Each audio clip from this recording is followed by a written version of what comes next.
미나 주은 오늘 또 졸지 말고 그지가. 네?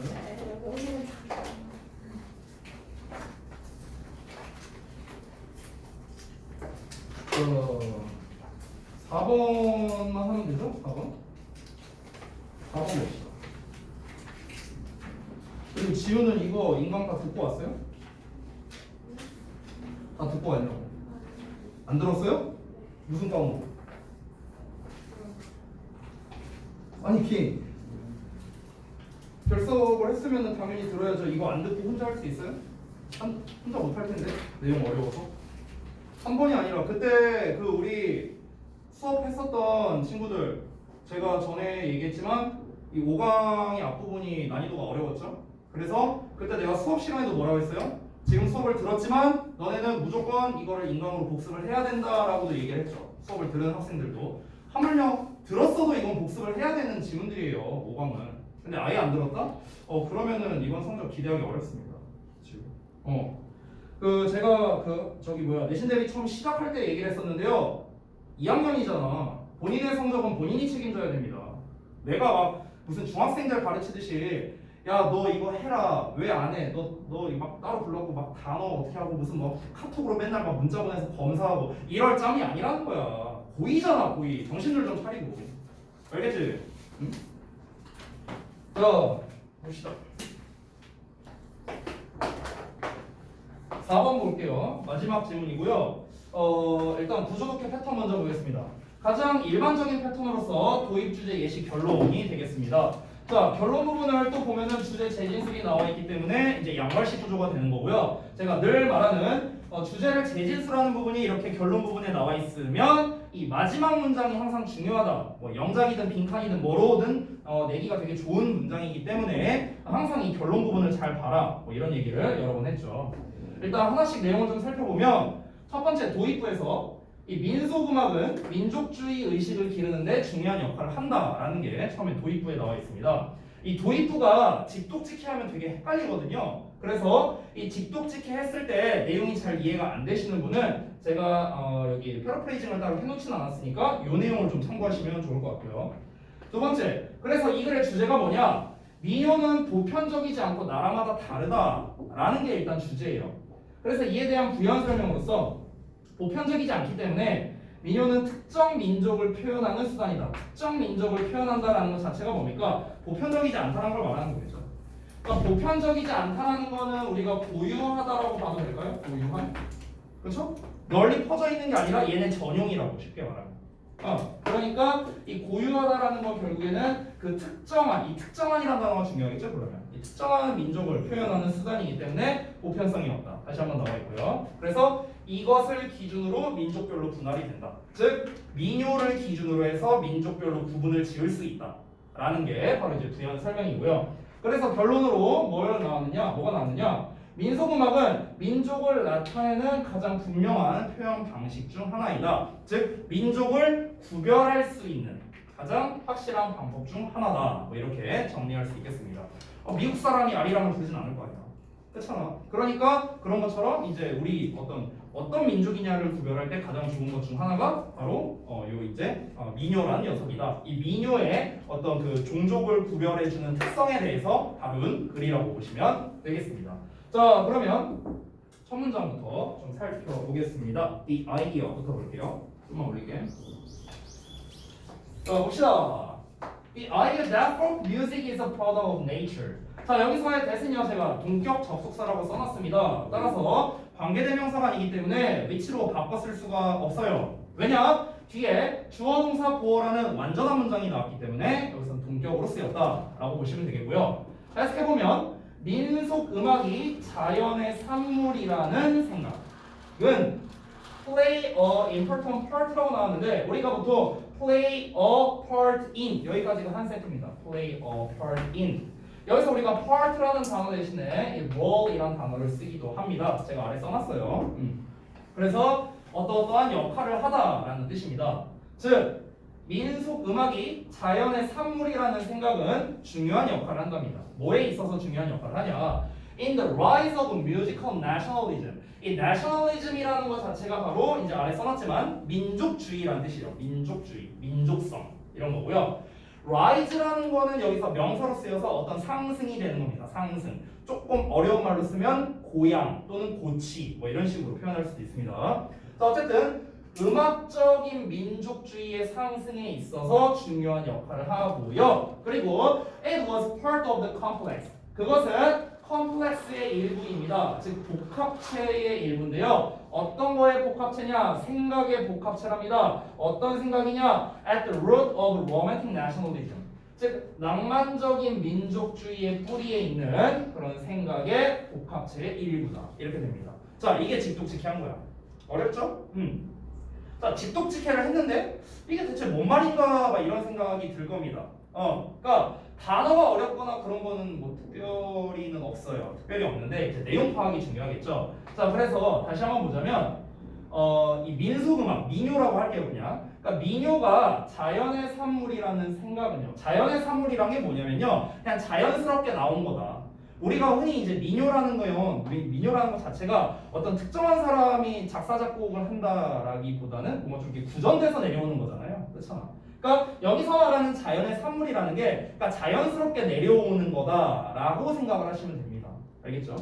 자, 그런 생각 자체가 어떤 중요한 역할을 하냐면요, 어떤 음악적인 민족주의 상승에 있어서 중요한 역할을 한대요. 음악적 민족주의의 상승은 뭐냐면요, 예를 들어 더 쉽게 말하면 이거야. 우리나라 사람 치고 아리랑 모르는 사람 없을 거 아니야, 그렇죠? 아리랑을 예시로 들자면요. 그러면은 자고로 아리랑을 불러야 한국인이라 할 수 있다. 약간 이런 거. 그러니까 그런 음악과 관련된 그런 민족성, 그런 민족주의적인 그런 의식을 높이는 데 있어서 중요한 역할을 할 수 있다라는 거고요. 그리고 그 생각은요, 어떤 생각이냐? 되게 낭만적인, 그 낭만적인이라고 표현한 건 뭐냐면 음악을 가지고 뭔가 민족을 구분한다고 하는 거니까 그것 자체를 낭만적인이라고 표현을 한 겁니다. 그런 낭만적인 이제 민족주의의 뿌리의 생각에 있는 복합체의 일부다라고 이제 표현을 했는데, 자, 이거는 무슨 말이냐면요, 쉽게 말하면 우리가 이제 그 우리의 민족성, 그러니까 우리는 한국인이다, 순수 혈통 한국인이다라는 거를 뭔가 증명을 해낼 만한 게 뭐 여러 가지 요소가 있을 거 아니야, 그렇잖아? 그 여러 가지 요소가 이제 여기서 낭만적인 그런 요소, 그런 뿌리가 몇 개 있을 거라고. 근데 그런 여러 가지 복합되어 있는 것 중 하나가 바로 이 포크 뮤직이라는 거죠. 민요다라고 이제 얘기를 하는 겁니다. 그래서 정리를 하자면 결국엔 도입부에 나오는 이 말입니다. 즉 민요라는 거는 뭐냐? 민족주의 의식을 기르는 데 있어서 중요한 역할을 하고, 그 이제 우리가 어떤 특정한 민족이다라는 것을 증명할 수 있는 일종의 한 툴이다, 도구다, 요소다, 뭐 이런 식으로 말할 수 있는 겁니다. 즉 포크 뮤직의 어떤 특성에 대해서 개념 설명을 한 도입부다라고 정리할 수 있겠습니다. 그렇죠? 자, 다음 내용 가볼게요. 이어서 보면 In the German Romantic Movement, 자, 독일 낭만주의 운동에서요, 그 이제 민요는 was considered, 여겨졌답니다. 이제 어떤 예시를 말하네요. 자, 뭐라고 여겨졌냐면 an expression of the purely human, 그러니까 순수하게 인간적인 것의 표현이라고 여겨졌답니다. 됐어요? 그러니까 여기서 순수하게 인간적인 것의 표현이다. 이게 이제 무슨 말이냐면은 그냥 쉽게 말하면 민요라는 거는 구전되어서 이제 사람의 입에서 입으로 이제 전달되는 거고. 그러니까 무슨 소리야? 발이 같은 거 나 뭐 찌직거리는데. 아무튼 자, 어쨌든 그 이제 그 민요라는 것 자체가 사람의 입에서 입으로 전해 내려가는 것이고요. 그러니까 뭔가 이제 좀 뭐랄까, 그러니까 인간이 만들어낸 거잖아요. 쉽게 말하면, 그렇죠? 순수하게 인간이 만들어낸 거죠. 그래서 순수하게 인간적인 표현이다라고 이제 여겨진답니다. 민요라는 것 자체가. 자, 여기가 이제 주제문인데 주제문은 항상 중요하죠. 보시면 그러나 보편적인 것 대신에 이 보편적인 거라는 게 굉장히 중요한 단어입니다. 그렇죠? 보편적인 것 대신에 the expression, 그 표현은 was thought, 생각되었습니다. To vary from one nation to the next라고 나왔는데, 자, 여기에 아래 단어가 쓰여 있으니까 참고하시면요, 이 vary라는 단어가 다르다 또는 다양하다 이런 뜻이 있거든요. various의 동사형인데 보통 이 vary라는 단어가 지금처럼 from A to B가 되게 잘 어울려요. 그래서 A에서 B에 이르기까지 다양하다, 뭐 이렇게 해석이 됩니다. A에서 B에 이를 정도로 다양하다. 그죠? 자, 그 다음에 두 번째로는요. 우리 지난번에 배웠던 비동사의 PP의 투부정사 나왔거든요. 지난번에 했었는데 한번 복습 좀 해보자. 쌤이 지난번에 이런 예시 써줬었어요. people, think, better. 이거 기억나요? 지난번에 썼죠? 자, 얘를 수동태로 바꿨죠? 어떻게? 이렇게 썼습니다. 주어 동사의 is, thought, 그 다음 by people은 생략되고요. 자, 그 다음에 주어가 너무 기니까 우리가 가주어진 주어로 바꿨죠. It is, thought, 그 다음에 대주어. 이렇게. 자, 이 상태에서 여기 있는 주어와 여기 있는 동사를 활용해서 우리가 이제 투부정사 형태로 바꿀 수가 있었는데요. 이때 이 주어를 앞으로 빼서 어떻게? 주어. 그 다음에 얘는 다시 비동사의 thought. 주어가 뭐 단수인지 복수인지 모르니까 그냥 B로 쓴 거예요. 그 다음에 여기는 투부정사로 써주는데 이 동사원형을 쓸 때 여기 있는 동사를 활용해서 동사원형. 이런 식으로 써줬습니다. 그래서 쌤이 뭐라 했어요? 하나, 둘, 셋, 넷. 네 개가 전부 다 똑같은 뜻이라고 했습니다. 전부 다 똑같다. 그때 이제 추가로 쌤이 설명했던 건 뭐였냐면 만약에 여기는 is라는 현재로 나왔고 여기가 만약 과거로 나온다면 투부정사를 어떻게 써라? to have pp로 써라 라고 얘기를 했었죠. to have pp 이런 식으로도 얘기를 했었습니다. 자, 그게 한 번 더 나온 거라고 생각을 하시면 돼요.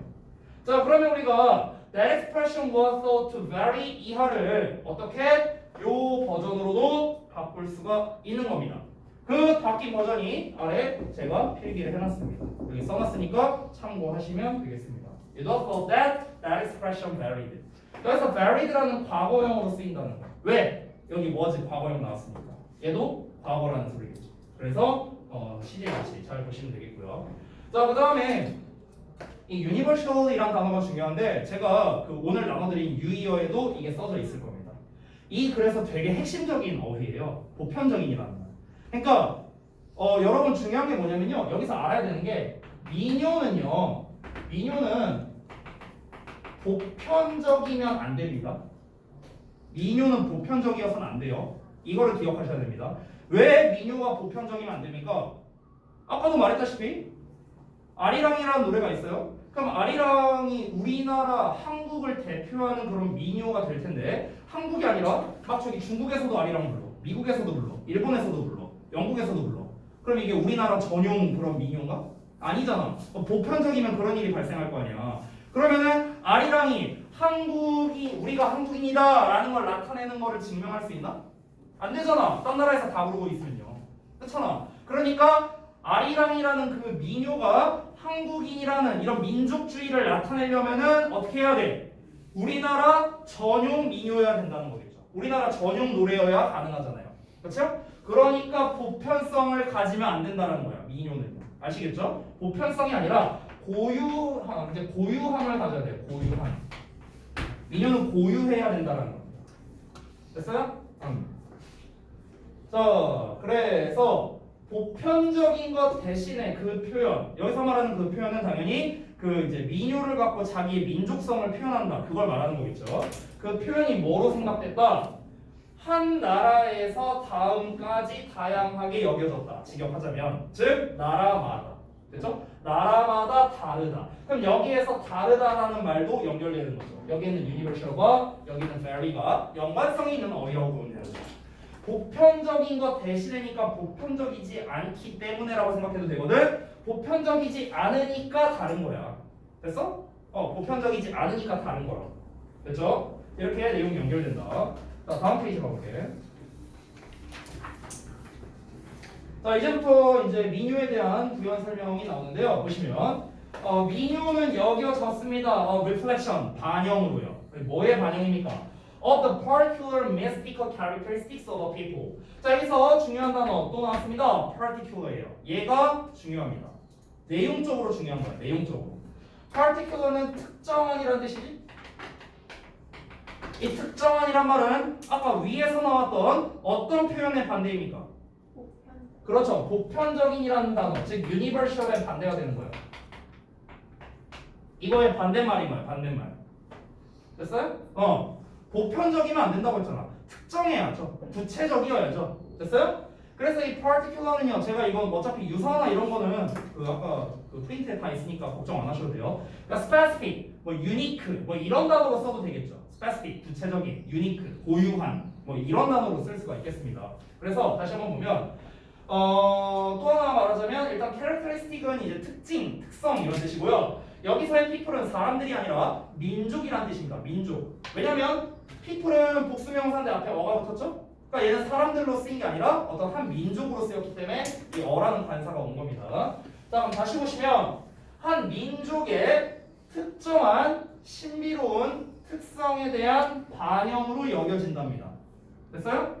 이 말은 그렇게 어려운 거 아니에요. 다시 한번 보자면, 그러니까 민요라는 거는 어떻게 여겨졌냐면요, 어떤 민족이 자기네를 대표할 수 있는 특정한 반영, 그러니까 여기서 반영이라는 건 표현한다라고 생각해도 돼. 그러니까 표현하는 방식으로 여겨졌다. 이렇게 생각하면 된다고. 어렵지 않죠? 자, and 그리고 to go back to times immemorial이라고 나왔는데 지금 구문 분석한 걸 보면 여기가 C2로 나와 있고 여기 C1으로 나와 있죠. 그러니까 이 consider라는 녀석을 잠깐 보면 얘들아, 이 consider라는 단어가 오형식으로 쓰이잖아. 이렇게 목적격 보어. 자, 이 목적격 보어 자리에 뭘 쓸 수 있냐면 명사도 쓸 수 있고 형용사도 쓸 수 있고 투부정사도 쓸 수 있어. 세 개가 다 돼. 명사를 쓰면 얘를 뭐뭐로 여기다. 형용사를 쓰면 얘를 뭐뭐 하게 여기다. 투부정사 쓰면 얘를 뭐뭐 한다고 여기다. 뭐 이렇게 해석하면 돼요. 됐어? 자, 그러면 지금 첫 번째 이제 원래 오형식 구조였는데 얘가 수동태가 되면서 지금 수동태 나왔죠? was considered라고. 수동태가 되면서 목적어가 앞으로 빠졌기 때문에 목적어가 없는 이런 목적격 보어만 남은 형태가 된 거야. 그러니까 원래 목적어였던 애가 얘지. 포커송. 여기까지 됐니? 자, 그러면 여기에서 첫 번째 보어는 그냥 일반적인 명사, reflection이 온 거고 두 번째 보어가 이 투부정사 형태로 나온 거야. 그래서 and를 기준으로 요놈과 요놈이 이렇게 병렬로 연결된 구조다. 이렇게 보시면 되겠습니다. 그래서 그 내용을 여기다 써놨으니까 참고하시고요. 자, 다시 한번 보면 어쨌든 그런 이제 특정한 신비로운 어떤 특성의 반영으로 이제 여겨졌고요. 그리고 to go back to times immemorial. go back to 하면은 뭐뭐로 거슬러 올라가다 이런 뜻이고요. times immemorial 하면은요 아주 옛날, 아득한 옛날이라고 해석이 됩니다. times는 여기서 시대란 뜻이고 immemorial은 기억할 수 없는이란 거니까 기억할 수 없을 정도의 시대가 되죠. 직역을 하면요. 그래서 아주 옛날 뭐 이런 뜻이 되는 거예요. 그래서 아주 옛날로 돌아갈 수 있다고 여겨졌다는 거야. 여기서 아주 옛날로 돌아갈 수 있다는 건 무슨 말이냐? 아리랑이란 노래를 그냥 예를 들어서 자 1000년 전에도 아리랑을 불렀고 지금도 아리랑을 불러. 그럼 우리가 아리랑을 부른다는 것 자체가 뭘 의미하는 거야? 1000년 전의 사람과 일종의 교류를 한다. 뭐 이런 식으로 볼 수도 있겠죠. 그때나 지금이나 똑같은 노래 부르는 거니까. 그래서 그러니까 아주 옛날로 거슬러 올라갈 수 있구나 라고 여겨지기도 한다는 거야. 이해됐죠? 자, 이어서 보자면 in this scheme. 자, 여기서 이제 scheme이라는 것 자체가 이제 체계, 제도 뭐 이런 뜻이에요. 그래서 이러한 체계에서 또 division, 분할이죠.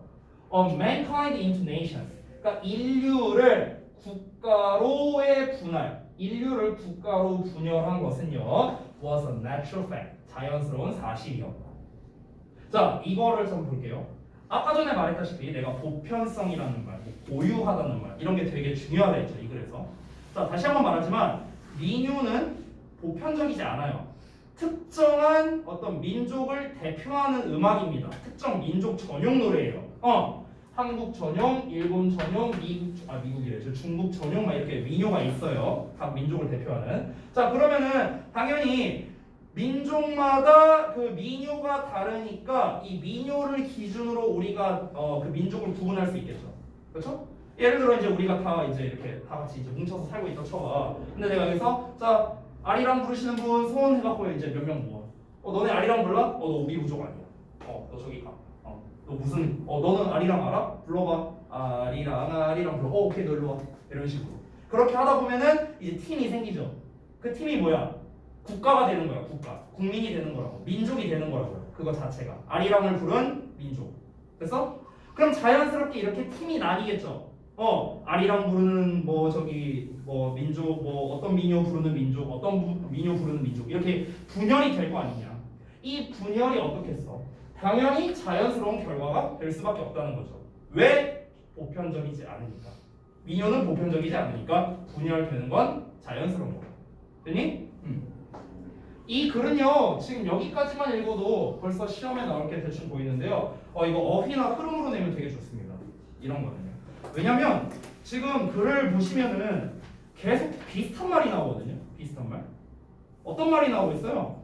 보편적이다라는 말과 고유하다라는 이 두 가지 말을 대표로 해서 계속 그걸 갖다 얘기하는 거야. 민요는 보편적이지 않아. 고유하기 때문에 분열이 일어나. 그러니까 분열이라는 말과 고유하다라는 말은 어찌 보면 연관성이 있는 말이라고 할 수도 있는 거죠. 고유하니까 이제 분열이 일어나는 걸 거 아니에요. 고유하니까 걔네 전용이니까. 보편적이면 분열이 안 일어나겠죠. 이해돼요? 그러니까 이런 연관성이 있는 어휘를 여러분이 잘 생각을 해두셔야겠고, 그래서 이 5강의 4번 같은 경우는 특히나 유사어가 중요한 지문이라고 할 수 있겠습니다. 되게 중요해요. 분명 바꿔서 낼 거라고. 내가 만약에 학교 선생님이면은 난 이런 단어 바꿔낼 거야. 유니버셜 이런 단어. 이런 단어를 이제 보편적인이라는 단어를 바꾸거나 아니면 내용 자체를 바꿔버리는 거야. 보편적인 것 대신에 다양하게 뭐 생각됐다 뭐 이렇게 나온 거를 그러면은 뭐 여기서 이제 유니버셜 대신에 딴 단어 쓰고 뭐 어휘 이게 흐름상 어휘가 맞냐 아니냐 뭐 이런 식으로 낼 수도 있고요. 여기서 막 유니크 같은 단어 써도 되겠죠. 고유한 것 대신에. 그러면 틀린 거죠. 반대말이죠. 이런 식으로 이제 유사어로 문제 내기 되게 좋다라는 거고. 뭐 예를 들어서 여기서 뭐 go back to times immemorial 뭐 이런 것도 다른 말로 바꿀 수 있겠죠. 뭐 예를 들어 이제 뭐 아득한 옛날로 돌아간다라는 말 대신에 뭐 우리의 조상들과 교류하도록 여겨졌다. 뭐 이렇게 말할 수도 있겠죠. 그렇죠? 아득한 옛날로 돌아간다는 것 자체가 뭐야? 우리의 조상과 교류한다. 이런 식으로 말할 수도 있는 거잖아. 똑같은 말이잖아. 그러면 예를 들어서 이런 문장도요. 이제 뭐 예를 들어 교류한다. 그러면은 이제 여기에서 교류한다라는 거는 우리가 뭐 share 아니면 그냥 단순하게 meet이란 단어를 써도 돼요. 그냥 만나다. 그럼 어떻게? 그냥 meet our ancestors. 뭐 이런 식으로도 쓸 수 있는 거예요. 우리의 조상과 만난다고 여겨졌다. 뭐 이런 식으로 말할 수도 있는 거라. 일종의. 그러니까 지금 흐름이나 어휘로 내기에 너무나 좋은 글이라는 거예요. 지금 이 지문은요. 그래서 다시 한번 말하지만 유사어가 굉장히 중요한 그런 글이라고 할 수 있으니까 특히 이 5강 4번에 유사어는 좀 여러분이 심혈을 기울여서 암기를 하시면 좋겠고요. 자, 이어서 볼게요. Every nation was said to have its own deep-rooted identity, its national soul. 똑같은 말 또 나왔어. 일단 여기 be said to 보이죠? 아까 이겁니다. 이거랑 똑같은 거예요. 그래서 역시나 또 똑같은 버전을 안에 바꿔놨습니다. 지금 이 글은요. 지금 시험 낼 게 너무 많아. 너무. 영작으로 내기도 좋고요. 뭐 어법으로 내도 좋고요. 뭐 요약도 좋고 흐름도 좋고 낼 게 너무 많아요. 이 글은요. 지금 be said to 부정사 패턴이 내가 전에 한번 얘기한 적이 있었는데 이게 한 4번인가 나와요. 이 글에서. 아래 또 있어요. 아래 여기 뭐야 왜 안 내려가? 잠깐만. 여기 아래 보면 또 나와 있죠. was believed to. 또 나와 있죠. 3번인가 나왔어요. 3번인가. 그러니까 지금 뭐 영장 내기도 좋고 뭐 낼 게 아무튼 너무 많으니까 요 지문은 좀 잘 공부를 해야 될 것 같아요. 자, 어찌됐든 문법적인 거 하나 나왔고 내용적인 것도 접근해 볼까? 모든 국가는요. 그러니까 여기서의 국가라는 개념은 민족이라는 개념으로 봐도 돼, 얘들아. 민족. 그러니까 모든 민족은 말해졌습니다. 가지고 있다고요. 그것 자신만의 깊은 뿌리가 박힌 정체성. 이게 뭐야? 고유함이네요. 그렇죠? 고유함을 가지고 있다고요. 그들 자신만의 고유한 정체성. 그게 바로 뭡니까? 그것의 민족적인 정신을 가진다고 말한다. 당연히 그러겠죠. 분열됐으니까. 이 문장 자체가 분열, 고유함, 뭐 특정함 이런 말과 다 연관성이 있는 문장이라고 할 수 있는 거죠. 자, 마지막 문장 보면 민속 음악은 또 생각됩니다. 여겨집니다. 뭐라고 믿어지냐? To be the clearest expression of the national character. 그래서 민족적인 특성의 가장 분명한 표현이라고 여겨진답니다. 즉, a typical feature ensuring in every nation. 모든 국가에 있어서 ensuring than typical feature. 여기서 ensuring이라는 건 수준이 여기다라는 뜻이거든. 별주 단어로 나와 있을 거야. 그래서 모든 국가에서 소중히 여겨지는 전형적인 특징인 즉 민족적인 특징엔 가장 분명한 표현이다라고 믿어진다. 이렇게 완료가 됐습니다. 그래서 여기에서 그러니까 모든 민족에서 소중히 여겨지는 그런 전형적인 특징이 바로 민속 음악이다라고 했잖아요. 그러니까 결국 이 문장도 어찌 보면은 전 문장과 똑같은 내용이다라고 보시면 됩니다.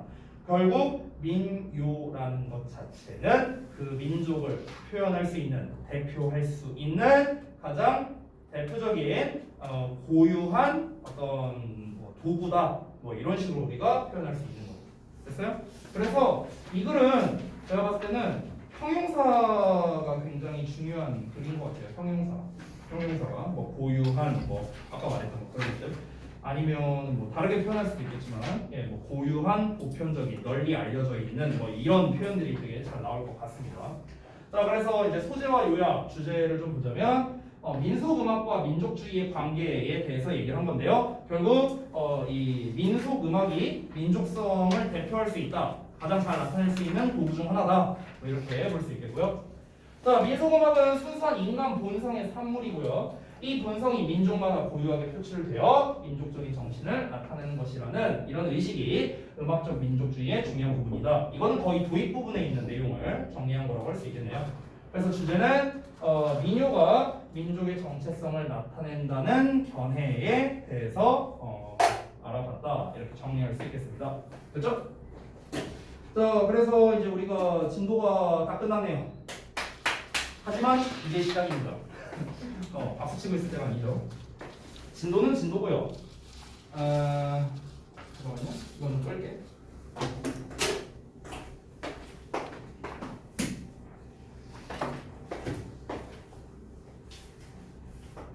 아까 뭐 잠깐 말했다시피 이제 뭐 진도 부분은 완료가 됐기 때문에 우리가 이제 그 변형 문제를 좀 할 건데 여기에서 중요한 게 있어요, 여러분. 어떤 거냐면 너네가 지금 모든 시험 범위에 해당하는 거 있죠? 스툭라이트 3개의 강과 그다음에 교과서. 이거를 이제 니네가 봤을 때 일단 모든 단어 유의어 빼고입니다. 유의어 빼고 본문에 나와 있는 단어들 그리고 본문 해석 이게 안 된다면요 변형 문제를 푸는 게 의미가 없습니다. 전혀 없어요. 그러니까 어떻게 하시냐면은 제가 변형 문제를 뽑아놓긴 했거든요. 지금 이게 이제 여러분 거예요. 스툭라이트 3에서 5번까지 다 작업을 미리 해놨었습니다. 이게 지금 총 문제 수가요 183문제 있어요. 근데 이런 게 한 2세트 더 있어요.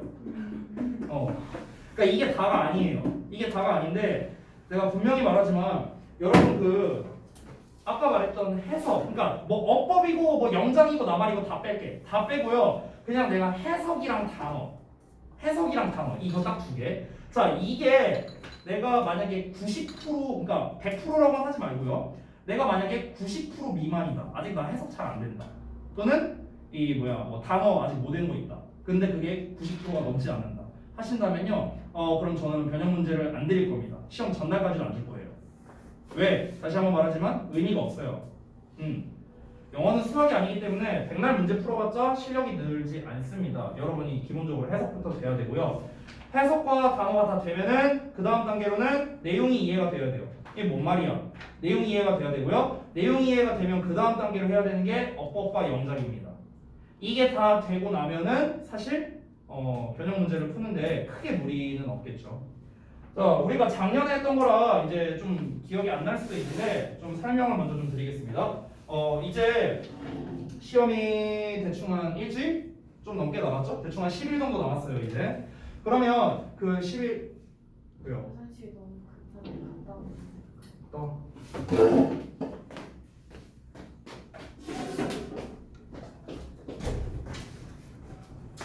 시험이 10일가량 남았는데요. 그 기간 동안에 여러분이 이제 어떤 식으로 좀 준비를 해야 효과적일지 그걸 말씀드릴게요. 그리고 미리 말하자면요. 내가 만약에 이번 이제 내신 기간에 본인이 열심히 했는지 안 했는지는 본인만 알 거예요. 제가 그걸 추궁하진 않을게요.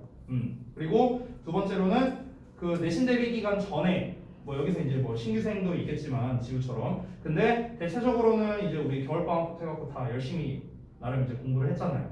그게 여러분의 이번 성적을 결정할 겁니다. 솔직하게 말하면 지금 이 남아있는 10일 동안 니네가 공부를 뭐 어떻게 한다고 해갖고 아주 드라마틱한 결과가 나올 거라고 생각하진 않아요. 저는요. 그 10일 동안 벼락치기 해갖고 뭐 50점 받을 때 90점 받고 그런다? 말이 안 돼요. 그건 솔직히 말이 안 됩니다.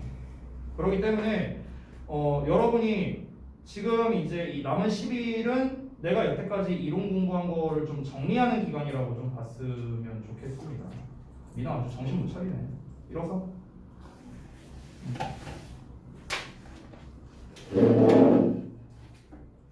자, 그래서 그 기간 동안에 학습법을 알려줄게요. 근데 내가 학습법 백날 알려줘봤자 뭐 안 하면 말짱 꽝이죠? 그죠? 자, 알려드릴게요. 일단은 여기다 쓸게요. 첫 번째 이론 단계입니다. 아까 말했던 거 그냥 쓰는 거야. 첫 번째 뭐야? 해석이랑 단어예요.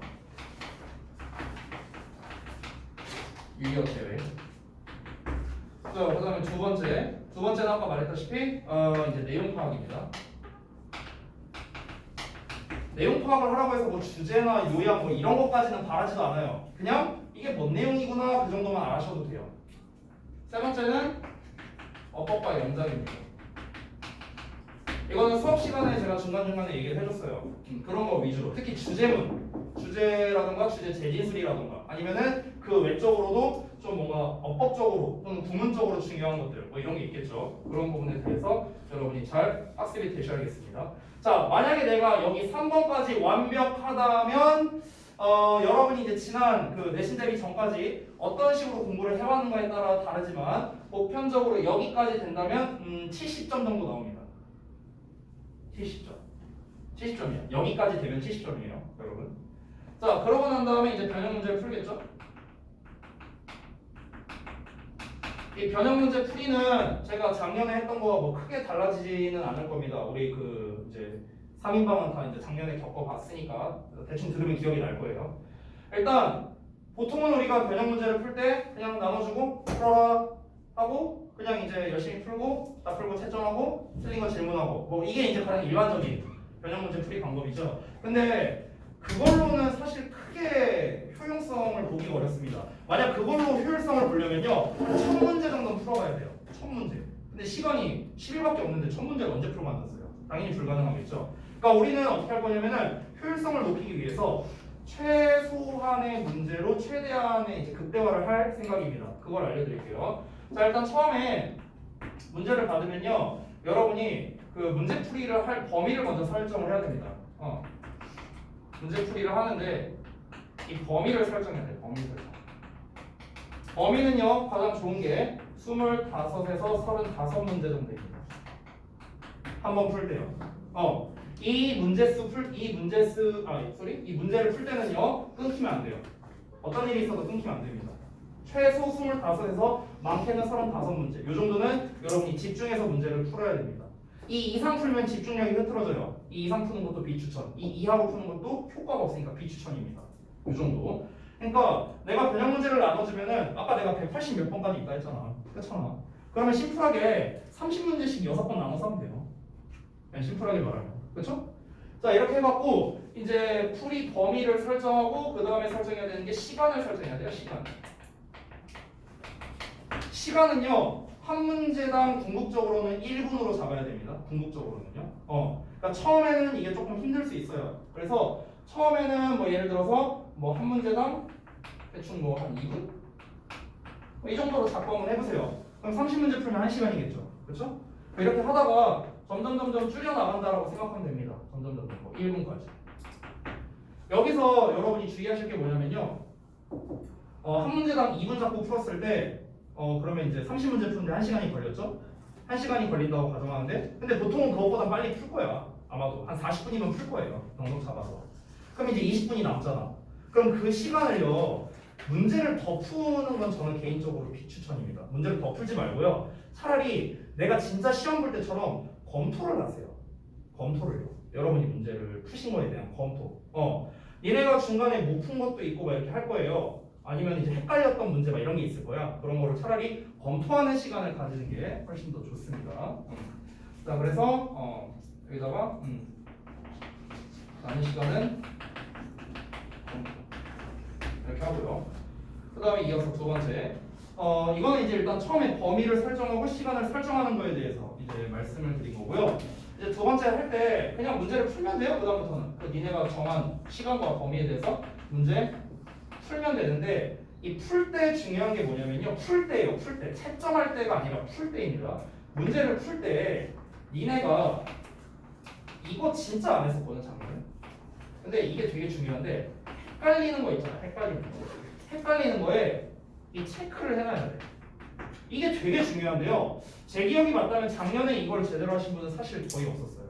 내가 내신 대비를 할 때. 왜냐면 다들 문제를 푸는 거에 더 급하지 내가 헷갈리는 거에 체크하고 이런 사람이 없었거든요. 여러분 오해하시면 안 되는 게 여기 있는 이 180문제 다 맞춘다고 해서 니네 100점 받는 거 아니에요. 여기 있는 거랑 다 틀린다고 해서 니네가 빵점 받는 것도 아니고요. 이 변형 문제를 왜 푸는 건지 알아요? 학교에서 여기 있는 문제 혹시 하나라도 나올까봐 적중률 그딴 거 아닙니다. 그게 아니야. 그게 목적이 아니에요. 아니 이거 적중하면 내가 앞에 돗자리 펴지 내가 뭐하러 여기서 강사하고 있어요. 그렇잖아. 이거는 변형 문제는요 얘들아 적중이 문제가 아니에요. 적중이 목적이 아니라 내 약점을 찾는 게 목적이에요. 내 약점 찾는 거.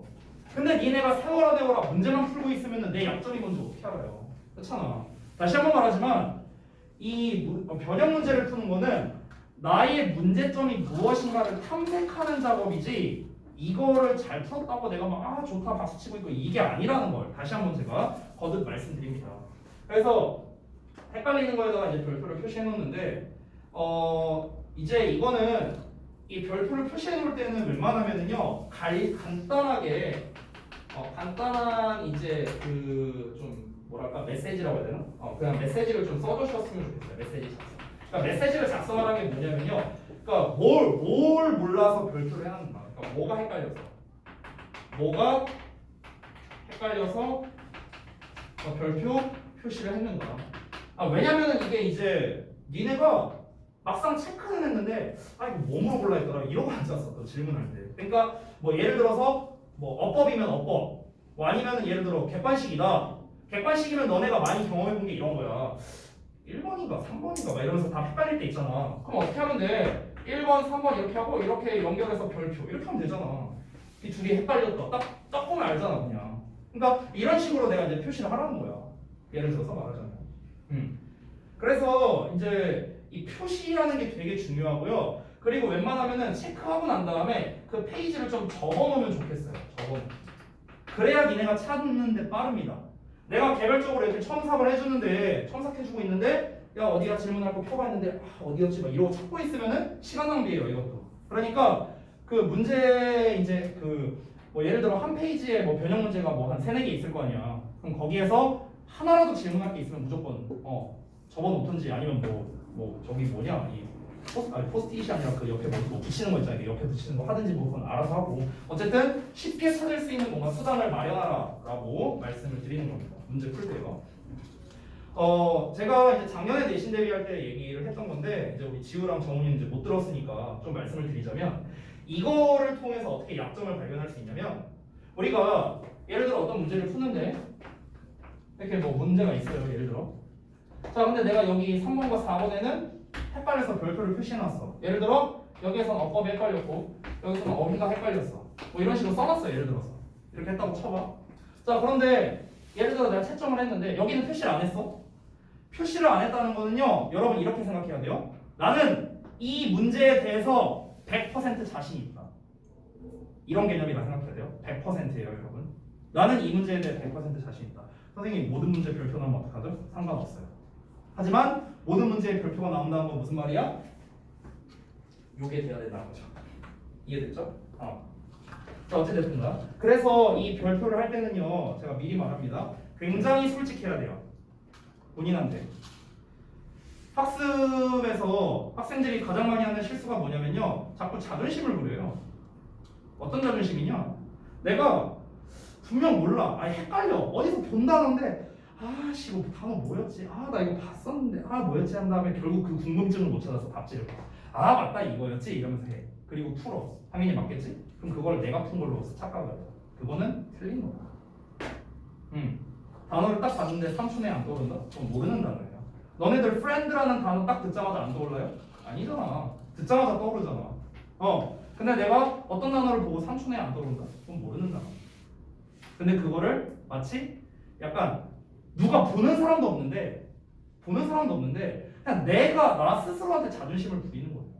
그러면 결코 실력이 오르지 않습니다. 그냥 모르는 건 모른다고 과감하게 표시하고 틀린 거는 과감하게 그을 줄 알아야 돼요. 그래야 실력이 늘어요. 이거 시험 아니니까 여기 180개 다 틀려도 전혀 상관없어요. 뭐라 안 합니다. 그 누구도 뭐라 안 하니까 걱정하지 말고 과감하게 표시를 해주세요. 제일 중요해요. 니네가 첫 문제를 풀어도 이거 제대로 표시 못하면요 실력 안 납니다. 제가 계속해서 강조했어요. 알겠죠? 자 다시 돌아와서 자 그래서 어쨌든 간 내가 자신 있는 문제가 있고 자신 없는 문제가 있어. 채점해보니까 이렇게 나왔어. 만약에 그럼 얘네가 각각 의미하는 바가 뭐겠어요? 1번은 아주 높은 확률로 이 부분에 대해서 문제가 없구나 일 가능성이 높겠죠. 2번 같은 경우는 둘 중 하나예요. 가능성이. 첫 번째는 뭡니까? 내가 실수한 거야. 문제를 제대로 못 읽었다거나 어떤 실수 했다거나 아니면은 내가 잘못 알고 있었던 거야. 이거에 대해서 난 이렇게 알고 있었는데 그래서 난 자신 있게 골랐는데 내가 잘못 알고 있었어. 이런 것들. 이런 게 이제 문제가 되겠죠. 자, 별표 표시했는데 맞았다? 라는 거는요. 이거는 확률마다 다른데요. 이거는 사실상 찍어서 맞았다고 볼 수도 있습니다. 왜냐면요. 이럴 수 있잖아. 예를 들어 내가 답이 1번인지 3번인지 헷갈린데 확률로 따지면 1번이 한 70%인 것 같고 3번이 한 30%인 것 같아. 그래서 1번을 찍었더니 맞았어. 그러면 이거는 찍은 게 아니지 않냐? 아니요? 이것도 찍은 거죠. 30%는 확신이 없었으니까. 이해돼요? 그러니까 사실상 내가 별표 표시했는데 맞은 거는요. 여러분 그다지 좋아할 일이 아니라는 거. 알겠죠? 그리고 별표 표시했는데 틀렸다? 그럼 이거 뭐겠어? 그냥 사실상 모르는 거죠. 모르는 거. 그 내용에 대해서. 그럼 이렇게 셀프 자가 진단이 됩니다. 그럼 이 자가 진단을 통해서 여러분의 이 결과가 어떻게 나오는지를 이제 보면 되겠죠. 한 100문제 정도 모아갖고. 그럼 이거 모아갖고 봤더니 예를 들어 이게 많다, 요게 많다, 요게 많다. 이거를 이제 분석을 해보는 거야. 뭐 아주 정밀하게 할 필요는 없고 이게 대충 보면서 나는 좀 이게 맞네, 나는 좀 이게 맞네. 예를 들어서 요게 맞네. 이걸 이제 파악을 해보는 거죠. 그럼 각자 본인이 약한 부분이 나올 겁니다. 그럼 이 약한 부분을 갖고 어떻게 해야 돼요? 복습을 해야죠. 이론 복습. 됐나요? 이렇게 공부하는 거예요. 면역 문제는 이런 용도로 푸는 겁니다. 이런 용도로. 우리 이제 4명 같은 경우는 작년에 제가 이 얘기를 해줬었고요. 저는 정말 단언할 수 있는 게 이 방법을 통해서 만약에 내가 성적이 안 올랐다라고 한다면요. 제가 과감히 말하면 이건 제대로 안 한 거예요. 그러면. 저는 이 방법에 대한 확신을 가지고 있습니다. 내가 그 산 증인이기 때문에. 저는 이걸로 전교 94등에서 전교 1등을 했던 사람이에요. 그래서 저는 이 방법에 확신이 있어요. 그래서 여러분께서 이 별표 표시를 얼마나 잘하느냐가 그래서 중요해요. 이거를 잘못하면요 자가진단이 제대로 안 됩니다. 그래서 정말 니네 인생에서 정말 솔직해야 돼요. 이 문제, 이 표시를 할 때는 되게 중요한 작업입니다. 아시겠죠? 어찌됐든간 그래서 문제 풀기 해갖고 요 이제 체크를 하고요. 그러고 난 다음에 이제 여러분이 이제 뭐 채점하고 할 거 아니에요. 사실 그 채점하고 뭐 이제 뭐 틀린 거 뭐 다시 풀어보고 이거는요 뭐 엄청 중요한 작업은 아닙니다. 사실은요. 그거는 이제 뭐 여러분 편하신 대로 해도 뭐 상관없어요. 그냥 채점하면서 바로 답을 표시하셔도 되고요. 아니면은 채점을 하고 이제 틀린 거 뭐 다시 풀어보고 다시 채점하고 뭐 이렇게 하셔도 뭐 상관은 없습니다. 그거는 뭐 그거는 자율에 맡길게요. 어차피 처음 푸는 게 중요한 거거든. 두 번째 푸는 게 중요하다기보다는요. 그래서 이제 처음에 풀 때 뭐 이런 식으로 하시면 되겠고, 그다음에 이제 뭐 채점까지 3번은 채점. 채점을 하면 되겠죠. 그리고 사실 그 문제를 다시 푸는 거보다는요 그냥 내 개인적인 생각인데 차라리 그 시간에 분석하는 게 더 나은 것 같아요. 여기서 분석은 자가 진단 말하는 겁니다. 자가 진단. 자기 문제 진단 말하는 거예요. 이거 어떤 게 문제인가? 아까 그 자가 진단을 하는 거고 자가 진단이 이제 여러분이 하기 좀 어려울 수도 있어요. 그래서 이제 여러분이 이 표시만 잘 해온다면은 제가 직접 진단을 해드릴 수도 있으니까 표시만 여러분이 잘 해보시면 좀 좋을 것 같아요. 알겠죠? 자, 그래서 마지막 3단계 여기다 쓸게요. 마지막 3단계는 그럼 뭐가 되겠습니까? 본인의 약점 복습이 이루어져야 됩니다. 약점이 나온다고 했죠? 아까 전에 그 이제 4가지를 통해 갖고 이제 내가 뭐가 안 되는가? 어휘가 안 되는가? 영작이 안 되는가? 아니면 특정 부분의 어법이 안 되는가? 아니면은 뭐 암기해야 될 게 제대로 암기가 안 되는가? 내용 파악이 안 되는가? 뭐가 있을 거예요. 뭐가 있을 거예요. 그러니까 그 약점 부분을 이제 여러분이 이제 복습을 해야겠죠. 그 이론 내용을 통해서 이 과정을 거친다. 여러분이 정말 제대로 거쳤다. 이 과정을요. 그러면 저는 진짜 과감하게 1등급이 안 나올 수 없어요. 진짜로요. 진짜로. 근데 사실은요, 이게 제가 칠판에 써서 되게 단순해 보이지만 생각보다 이 과정이 빡셉니다. 1단계부터도 빡세요. 이거부터 빡세. 아, 이거 안 돼갖고 맨날 남았잖아. 이거 1단계 1번 안 돼갖고 남았었잖아, 맨날. 그러니까 이게 쉽지 않아요. 과정으로는 되게 간단해 보이지만. 그래서 사실 여러분이 이제 요 1단계를 얼마나 빨리 패스하느냐가 이제 그 시험 성적 상승의 이제 관건이라고 할 수 있겠습니다. 됐죠? 자, 그래서 이제 뭐 얘기는 여기까지 했고요. 잠깐 쉬었다가 이제 뭘 할 거냐면은 여러분 이제 요 단계를 거쳐야만 제가 변형 문제를 준다 했었죠. 그래서 그 여러분 그 원문을 제가 좀 이렇게 준비를 했어요. 잠시만요. 자, 여기다가 이제 그 원문을 준비했는데 내가 스테이플러를 설정을 잘못하고 오른쪽에 찍히겠어. 미안해. 그래서 이걸 좀 드릴게요. 뒤로 좀 정리해주죠. 자, 지금 나눠드리는 원문은 뭐냐면요, 니네 시험 범위에 해당하는 전범위입니다. 교과서 다 있어요. 그래서 스툭라이트 3, 4, 5강에다가 교과서까지 전부 다 넣은 원문이고요. 영어 이외에 아무것도 없습니다.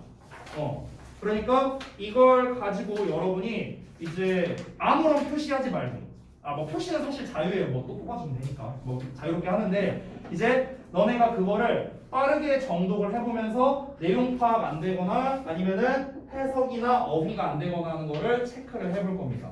그래서 그 빈도수가 얼마나 되냐에 따라서 제가 변형 문제를 줄지 안 줄지를 결정할 거예요. 알겠죠? 자, 잠깐 쉬었다가 이어서 할게요.